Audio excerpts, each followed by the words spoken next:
Buen día a todos, soy Daniel Gerandi y agradezco a Jero por la invitación a El Árbitro que yo compré. Yo les voy a hablar un poquito sobre lo que es la oposición de los Juegos Olímpicos de Tokio de 2020, pero antes de eso les platicaré un poquito de los antecedentes sobre el descontento por la realización de los Juegos Olímpicos. Como los antecedentes, empezando por la sombra del COI, que al hacer las Olimpiadas costosas y complicadas, sobre todo en el modo de realizar las licitaciones y la realización de los Juegos, como es el caso del manual de la licitación, que consta de 7.000 páginas para las ciudades anfitrionas, mismo que aborda desde cosas tan simples como el servicio de aperitivos o pasteles de temporada, que pues sinceramente son detalles muy banales, que internamente desde la sede podría ser algo más sencillo de realizar, pero bueno.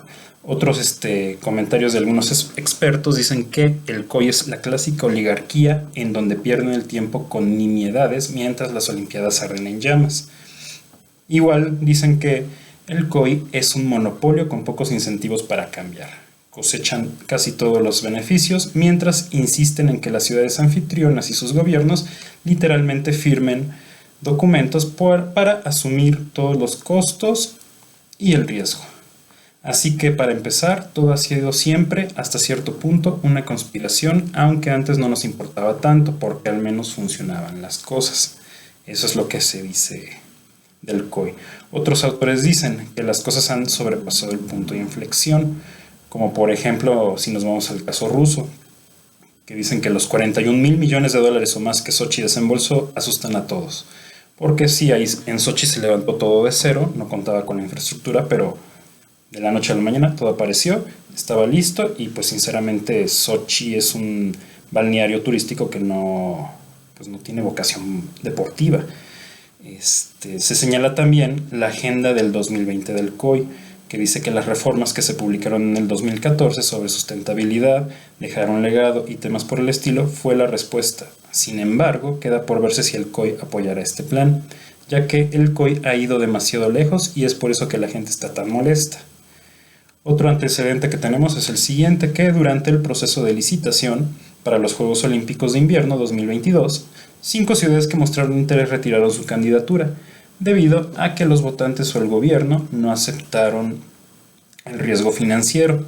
Muchas de ellas también señalaron las exigencias del COI e incluso su arrogancia. Gestores de Olimpiadas pasadas también han calificado de ridículos los procesos de licitación actuales. Es demasiado quisquilloso para los resultados que hemos tenido, como por ejemplo con Río, que fue todo un desastre, a mi punto de vista fue un desastre, y que también dice que a pesar de que Jacques Roch reconoció la necesidad de optimizar los costos y reducir la magnitud de los juegos para que las ciudades anfitrionas no se limitaran solo a las metrópolis adineradas, la magnitud de los juegos pone en riesgo su calidad, cosa que sonaba prometedora, pero luego el mundo vio como Atenas gastó 15.000 millones de dólares en los Juegos de 2004, y luego vimos el ejemplo de Beijing, que utilizó hasta 41.000 millones de dólares en 2008, creando igual muchas sedes onerosas y que se volvieron infraestructura en deterioro. Londres también tuvo un sobrecosto estimado de 15.000 millones de dólares en 2012, para llegar ahorita a Tokio, donde el proyecto original del Estadio Olímpico no estaba al alcance de sus posibilidades, y solo con protestas fue como se cambió el destino del actual estadio, que aún sigue siendo bastante llamativo y caro, pero fue la renovación más barata. Ha habido también un efecto de bola de nieve, en el sentido de que los juegos están peor que nunca y la culpa la tiene la administración de los líderes del COI.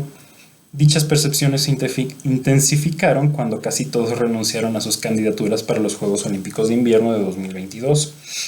Y el COI se quedó únicamente con las opciones de Almaty en Kazajistán y Beijing de nuevo, ciudad que tendrá que fabricar grandes cantidades de nieve y está a 145 kilómetros de las montañas en donde se organizarán los eventos. ¿Qué tienen en común la antigua República Soviética y China? Pues que son dos de los peores lugares del mundo en temas de derechos humanos, afirma Short. Muchas ciudades europeas están teniendo dificultades para que los votantes les permitan presentar candidaturas para los Juegos. Boston también se negó, entonces solo quedan países ávidos de reconocimiento y prestigio, o ciudades de países no democráticos y totalitarios en donde no hay referéndums públicos. Como ejemplo, ahí tenemos la postulación de sedes de países que o están ávidos de prestigio o de países totalitarios y con un enorme historial antidemocrático como China, Qatar, Azerbaiyán o Turquía. Y pasamos al caso de Oslo, que a pesar de ser una ciudad muy entusiasta en lo que es el deporte de invierno, fue de las deserciones más sorprendentes de la licitación para el 2022, ya que los funcionarios gubernamentales noruegos admitieron que discutieron mucho si estarían asestando un doloroso golpe al movimiento olímpico si su nación, que es un país muy loco por los deportes, como dije, ya que es el que más medallas olímpicas tiene, y que los Juegos de Lillehammer de 1994 fueron un rotundo éxito, tanto en crítica y en el modo atlético. Pues que esta ciudad se uniera al éxodo. Realmente, dice Svein Harberg, abogado noruego, dice: realmente me preocupa el futuro de los Juegos Olímpicos de invierno, ya que se dirigió al jefe del Comité Olímpico, que dirigió el debate sobre la decisión de retirar la candidatura. Y aún así, en vez de reconocer que los motivos de los noruegos coincidían con las preocupaciones de Nueva York, Estocolmo, Chicago, Estambul, Boston y Hamburgo, Thomas Bach, presidente del COI, se burló de las críticas e indicó que se habían distorsionado los hechos. Mencionó también que los nuevos contratos a largo plazo del COI con los patrocinadores y empresas mediáticas, incluyendo el histórico acuerdo de $7.750 millones con la NBC por los derechos de televisión en los Estados Unidos. El panorama luce muy positivo, persistió Bach. Nadie firmaría este tipo de contratos si hubiera incertidumbre. Hay que reconocer también que para sumar a la oposición a ser sede olímpica, pues muchas veces las candidaturas abren el paso a grupos depredadores inmobiliarios y al consentimiento o beneficio que los gobiernos en turno quieren aprovechar. La corrupción interna de un país muchas veces abre la puerta a una complicidad con el mismo Comité Olímpico Internacional, como se ha visto en pasadas ediciones durante las votaciones.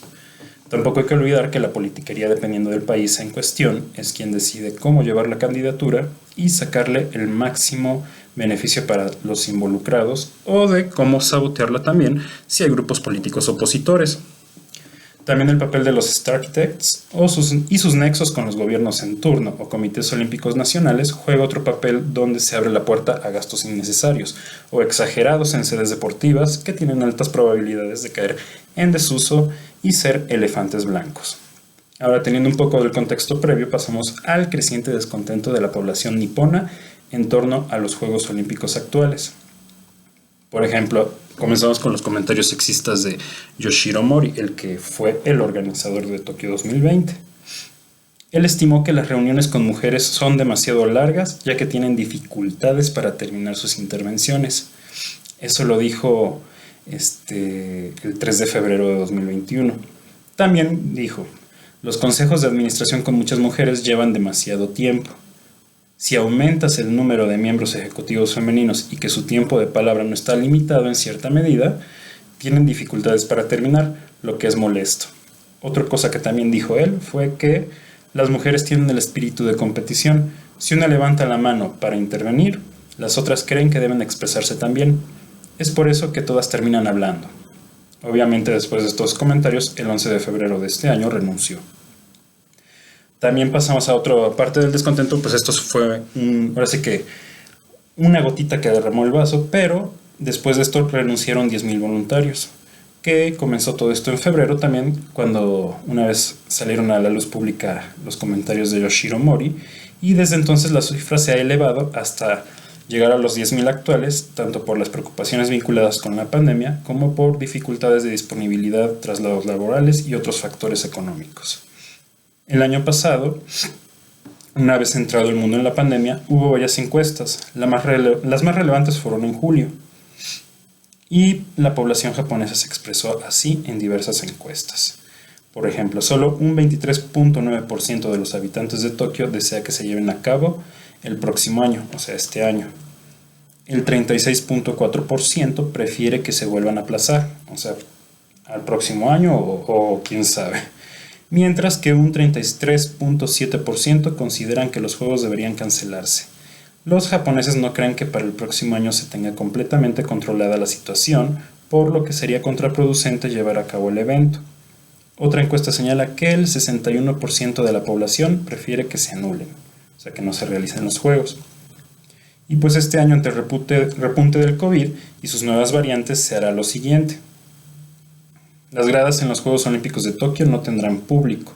Así lo anunció el pasado 8 de julio la ministra encargada de la organización, Tamayo Murukawa. Murukawa. La medida responde al estado de emergencia decretado para la capital de Japón ante el aumento de los casos de coronavirus. También el primer ministro Yoshihide Suga dijo que la declaratoria estará en vigor del 12 de julio al 22 de agosto. Abarcará tanto la ceremonia de apertura de Tokio 2020, del 23 de julio, como la clausura, que será el 8 de agosto. Estas nuevas medidas obedecen a que hay una nueva ola de casos de COVID-19 en Japón, comenzaron en abril, pero en general el país ha tenido un número de casos relativamente bajo y la cifra de muertos ronda los 14.900, en lo que va de todo el inicio de la pandemia. El miércoles se reportaron 2.180 casos nuevos. Unos 920 de ellos se dieron en Tokio, un aumento respecto a los 714 de la semana pasada. Estamos hablando de la semana antepasada más bien. Sí, ya estamos en otra semana. La aplicación de vacunas también ha sido lenta. Esa es una de las preocupaciones que tiene mucha de la gran parte de la sociedad japonesa, pues ya que poco más del 15% de la población ha recibido las dosis necesarias. Y también otro de los puntos para la oposición a los Juegos Olímpicos es el impacto económico por aplazar los Juegos Olímpicos para este año. El año pasado los integrantes del COI han mantenido hasta ahora su postura, ya que no sería conveniente volver a postergar los Juegos. Un gran interés económico se vería perdido ante la posible cancelación. Tan solo los contratos multimillonarios con las televisoras que los transmiten se verían totalmente perdidos. Por el momento, los organizadores y el gobierno japonés esperan perder alrededor de 277 millones de dólares, lo cual equivale a 597 billones de yenes. Hasta ahora Japón ha invertido y comprometido un total de 13.4 billones de dólares en la organización del evento deportivo. Y pues el aplazamiento de los Juegos logró afectar a 11.000 deportistas olímpicos, 4.400 deportistas paralímpicos y a 80.000 voluntarios a los que no se les pagará.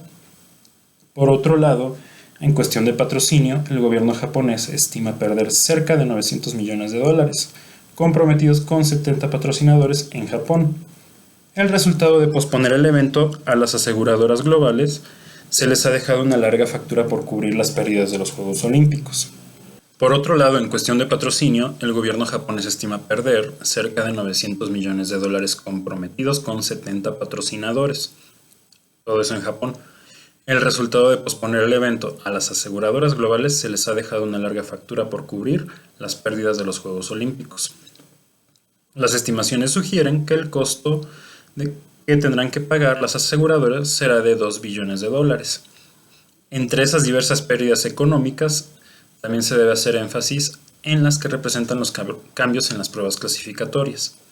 Dos ejemplos. El primero es con la prueba de natación artística que estaba programada en marzo de este año en Tokio y que terminó atrasada para junio a puerta cerrada y en la ciudad de Barcelona.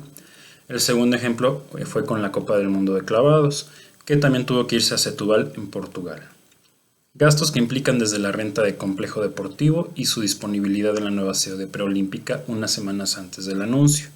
Los costos por delegación para el transporte, alimentación y alojamiento son, pues ahora sí que la factura que se debe de pagar para algo que ya se tenía planeado pero que se tuvo que cambiar. La cancelación de patrocinios de ese evento y los acuerdos con nuevos patrocinadores también son otro punto. Pues ya estaban, ahora sí que todo impreso en los estadios y todo eso para las pruebas y pues ahora gasta en impresión en otro lugar, en publicidad y todo lo que es pues recuerditos, llaveritos, lo básico.